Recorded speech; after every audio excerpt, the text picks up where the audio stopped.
रुपया वेंटिलेटर पे जा चुका है और विदेशी निवेशक लगातार भाग रहे हैं।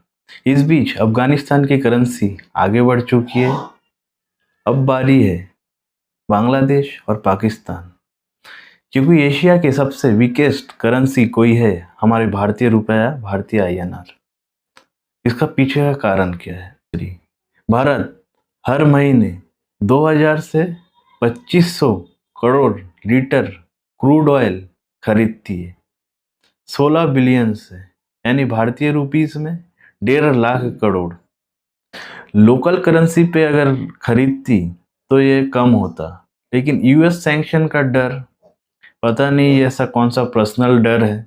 चाइना और रशिया तो अपने लोकल करेंसी में ऑयल खरीद रही है और बेच रही है। विदेशी निवेशकों का यानी FIIs का लगातार बिकवाली करना पिछले 5 वर्षों में 5.6 लाख करोड़ रुपए का नेट बिकवाली की है। Long term capital gain tax 12.5% LTCG और short term capital gain tax 20%।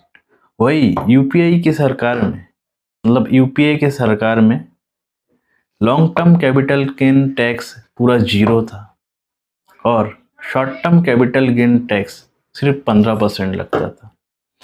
जब तक फॉरेन इन्वेस्टर मार्केट में इन्वेस्ट नहीं करेंगे तब तक हमारा GDP ना मार्केट ग्रोथ करेगी। फॉरेन इन्वेस्टर बहुत ज़रूरी है देश को और देश के GDP को आगे बढ़ाने के लिए।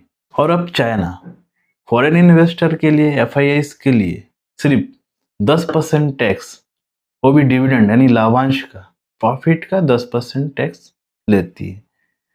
तो अब इन्वेस्टर इंडिया जैसे अनस्टेबल इकोनॉमी में पैसा लगाएंगे या कोई स्टेबल कंट्री में पैसा लगाएंगे जो रिटर्न दे? कोई भी अपना पैसा यूं ही फालतू थोड़ी इन्वेस्ट करता है, लॉस के लिए थोड़ी इन्वेस्ट करता है। पैसा बढ़े इसलिए लगाते हैं। तो इस टैक्स सिस्टम से देश को बर्बाद मत करो। जब तक टैक्स सिस्टम में सुधार नहीं होता, देश की इकोनॉमी, देश की अर्थव्यवस्था खत्म हो जाएगी ना। पिछले 5 वर्षों में 2 लाख से ज़्यादा स्टार्टअप, मतलब नई कंपनियां, लोकल कंपनियां बर्बाद हो चुकी है तुम्हारा 18%, 20%, 30% टैक्स स्लैब से। और कितना बर्बाद करना चाहते हो?